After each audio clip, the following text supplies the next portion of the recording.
The Wyoming wind, a constant and harsh companion, howled across the plains, raising whirlwinds of dust that, upon reaching the jagged peaks of distant mountains, dispersed in frenzied spirals. Silas Morrow watched them from the sagging porch of his cabin, located a mile from the tiny town of Rattlesnake Creek. His face, like a map scarred by the cruel geography of violence, was covered with the most prominent scar, a thick, winding line that pulled the corner of his mouth into a perpetual half-smile, a souvenir from an unsuccessful duel in Denver. It had been 10 years since he retired, but the ghosts of the men he had sent screaming into the darkness still filled his dreams, louder than the wind. He lived on dried meat, beans, and regret. His Colt Peacemaker, clean but unloaded, hung heavily in its holster on a nail by the door, a relic he both revered and despised. He sought only solitude, redemption, for a life measured in blood and bullets. One hot day, as he was walking to the stream for water, the wind brought something else with it, sharp laughter and the crack of a whip. Crouching low, Silas made his way through the wormwood. Below, at the edge of the cliff, 3 rough-looking men surrounded a broken-down wagon. One of them, a rough man with a tangled beard, was dragging a boy by the collar. The boy, about 12 years old, struggled like a cornered badger, but his left leg dragged uselessly along the ground. An elderly man lay motionless nearby. "An orphan brat isn't worth the dust on his boots," growled Beard, hitting the boy in the face. "But those circus freaks will give us 10 cents for that lame leg, huh, boys?" The boy, pale but defiant, spat. "My dad's not cold yet, you vultures." Silas Morrow didn't think. The ghosts screamed, "No!" But the sight of the boy's helpless rage awakened something more ancient and deeper within him. His hand, moving with deadly grace etched into his muscles, pulled out a Colt. The echo of the first shot had not yet faded when Bearded fell, clutching his shoulder. The second bandit dropped his whip and stared in shock at the smoking pistol in the scarred man's hand. The third rushed to his horse. "The next one will die," Silas croaked, his voice rusty from long inactivity, but with the chilling certainty of a tombstone. "Go, now." They rode away, dragging their wounded leader behind them. Silas approached the wagon. The man was dead. The boy, tears cutting through the dirt on his face, stared at Silas with wide, frightened eyes, then at the pistol. You killed him?" "In the shoulder," Silas corrected him roughly. "Your father?" The boy nodded, sobbing quietly. "The wheel hit the curb. They chased us. I'm Thomas." Silas buried Thomas's father under a solitary mound of stones. He couldn't leave the lame boy to the mercy of wolves, human or otherwise. Reluctantly, he led Thomas to his hut.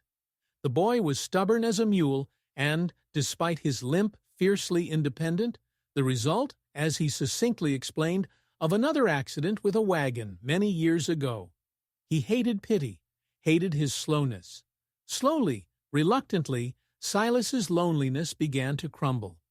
He showed Thomas how to track deer, how to set snares for rabbits, how to find water where there seemed to be none. He taught him how to use a knife for everyday tasks, but never for killing. He repaired Thomas's crude crutch, making it more comfortable out of ash. They spoke little, but a bond formed between them in the shared silence of their meals, in the rhythm of their daily chores under the endless Wyoming sky. Thomas called him Mr. Morrow, but his gaze, a mixture of reverence, fear, and a desperate, unspoken need, said a lot. Silas felt the ghosts recede, just a little, giving way to the exhausting, frightening warmth of responsibility. The fragile peace lasted 6 months.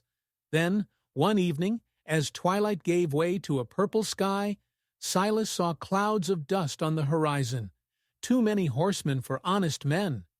His blood ran cold. Jedediah Crow.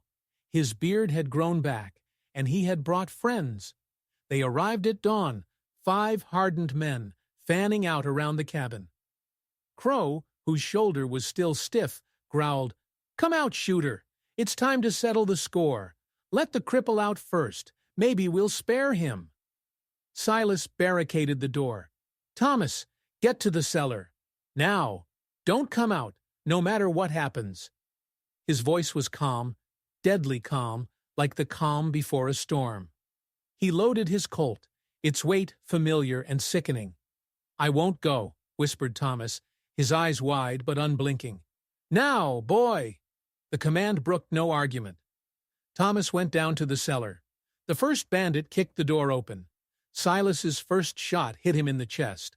The second shot shattered the window frame next to another attacker.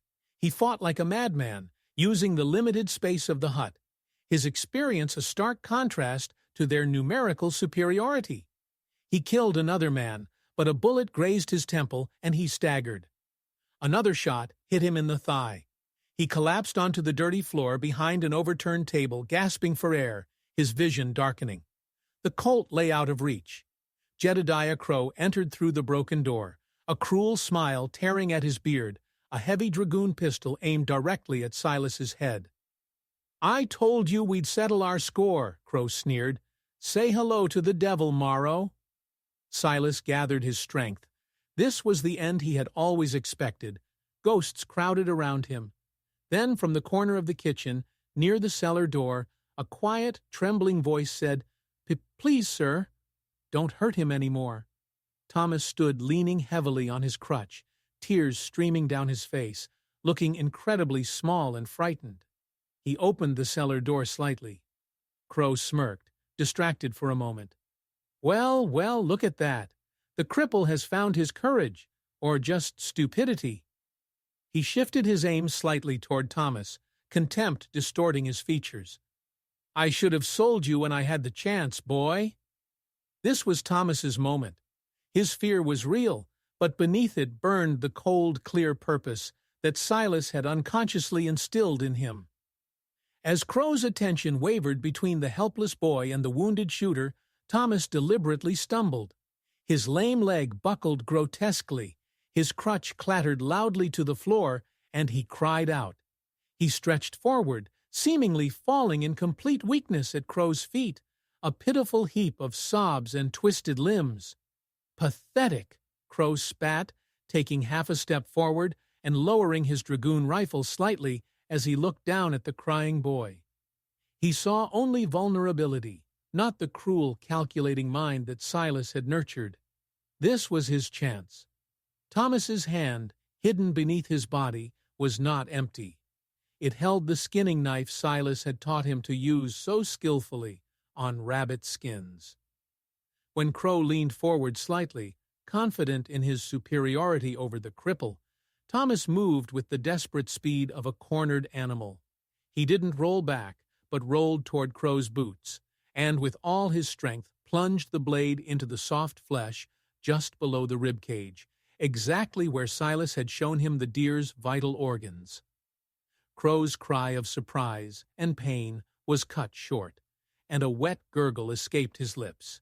He staggered backward, his eyes wide with disbelief, staring at the boy who was not weak, not broken, but deadly accurate. The heavy dragoon revolver fell from his hands. Silas, spurred on by a rush of adrenaline and sheer willpower, lunged forward. His hand clenched the Colt. Before the other bandits, stunned by the fall of their leader, could react, Silas fired. 2 shots, clean and final. Silence fell over the hut, filled with the smell of gunpowder and the metallic scent of blood. Silas crawled toward Thomas, who was struggling to his feet, breathing heavily, still clutching the bloody knife in his hand. The boy's eyes met Silas's. There was no fear in them anymore, only horror and change. He had crossed the line that Silas had desperately wanted him not to cross. You used your leg," Silas croaked, his voice filled with pain and trembling. "You used what they thought was your weakness." Thomas nodded, clenching his jaw, his youthful features taking on a terrifying maturity. "You taught me to use what I have." He looked at the knife, then threw it away, as if it had burned him. "I didn't want to. I had to." Silas pulled the boy toward him, ignoring the pain in his leg. He held him tightly, and now both the scarred archer and the lame boy lay among the debris, clinging to him with both arms.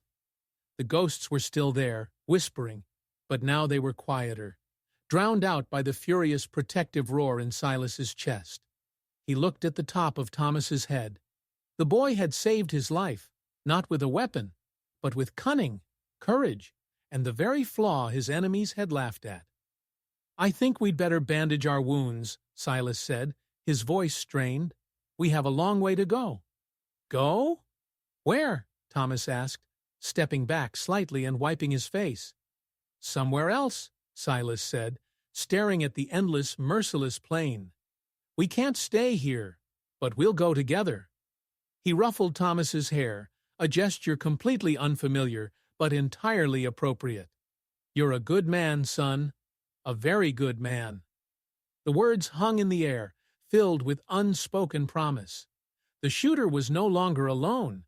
Now the ghosts would have to share the space with the stubborn, lame boy who had become much more precious to him than his solitude.